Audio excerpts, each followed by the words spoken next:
Recently, Pinarayi Vijayan was elected as Chief Minister of Kerala for the second time.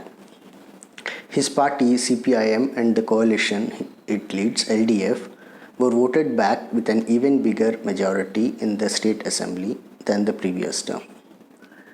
Congratulations to Pinarayi, his party colleagues, his PR machinery, and most importantly, the people of Kerala for another 5 years of communist rule. This is for the first time in the last 40 or so years that an incumbent government was voted back to power. Otherwise, the trend was that the government would alternate every 5 years between LDF and the Congress-led UDF. So, this is an achievement of some significance in the political history of Kerala. Political observers have credited many factors for Pinarayi's re-election.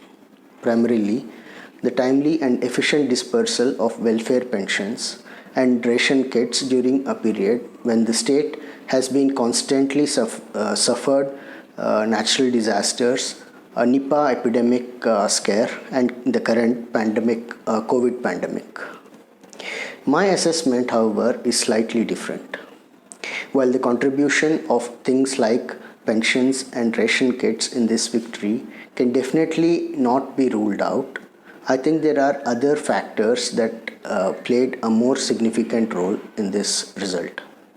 If voting was purely on governance issues, there is no way that Pinarayi government, plagued constantly as it was by scandals and scams, could have got the popular support. I had highlighted many of these issues in the past on this channel itself. There were the issues of nepotism and undermining the due processes to provide out-of-turn jobs to party cadres and relatives of CPIM leaders.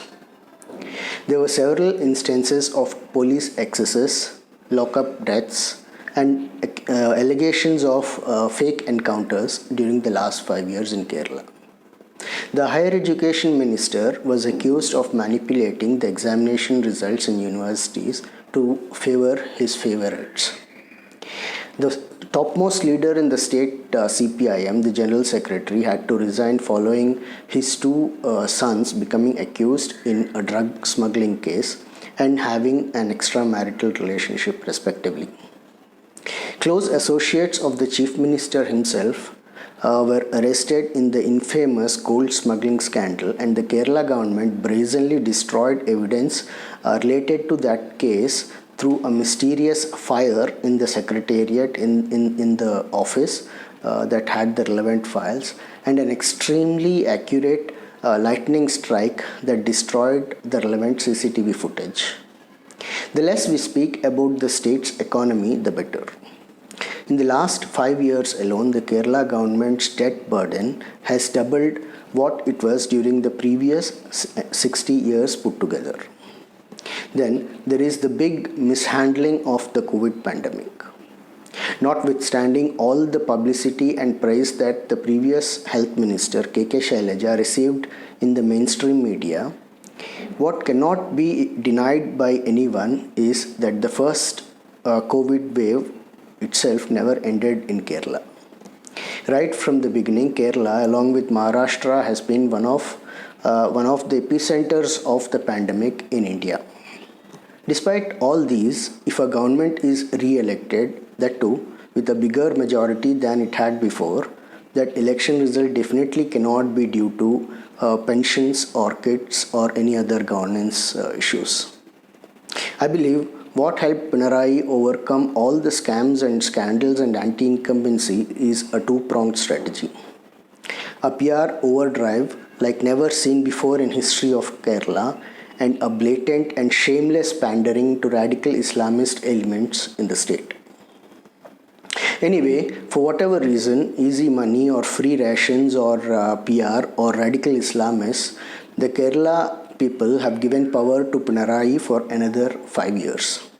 In addition to whether he is going to continue with the same PR model of governance that proved successful for him in the previous term, and if he is going to continue with the backdoor appointments and scams and scandals that Malayalis don't seem to mind as long as they get free rations and free money. Another aspect that that will be closely observed in the next 5 years is the developing power struggle within the Kerala CPIM. People who follow Kerala politics know that Pinarayi is a master at political maneuvering and orchestrating power grab. He is so good that he managed to isolate and sideline a stalwart leader of CPIM like V.S. Achyutanandan even during the time when V.S. was the Chief Minister of Kerala. For 5 years, V.S. was a lame duck CM while every major and minor decision related to the government were taken by Pinarayi as the party General Secretary from AKG Bhavan. When a former comrade, T.P. Chandrasekharan, was brutally murdered by a CPIM hit squad, all that V.S. could do was go to Chandrasekharan's widow and cry. Today, Kerala CPM is a one-man party. The seeds for the Game of Thrones that is going to play out in Kerala over the next 5 years were laid ahead of the recent assembly elections when Pinarayi created an arbitrary rule and denied election tickets to most senior party leaders like Industries Minister E.P. Jayarajan, PWD Minister G. Sudhakaran, Finance Minister Thomas Isaac and Education Minister Ravindranath. After the election, even the couple of ministers in the previous term who managed to get tickets and won, like the very popular Health Minister Shailaja and the very controversial Devaswam Minister Kadagambally Surendran, were sidelined from the state cabinet. The result is that Kerala today has a cabinet where Pinarayi is the only minister with any experience in government. Political observers in the state are speculating that Pinarayi's current power politics is to ensure that his son-in-law, the newly appointed PWD Minister Mohammad Riaz, who won an election for the first time in his life, will have a clear path to the leadership of Kerala CPIM once Pinarayi decides to hang his boots. What all this means is that the political scene in Kerala is going to be very interesting in the next 5 years. Subscribe to this channel if you want a ringside view as things develop. That's all in this letter from the basement. If you like what you saw or heard, please share this with your family and friends. If there is any feedback, please feel free to leave a comment. Till we meet again, stay safe, stay healthy. Namaste.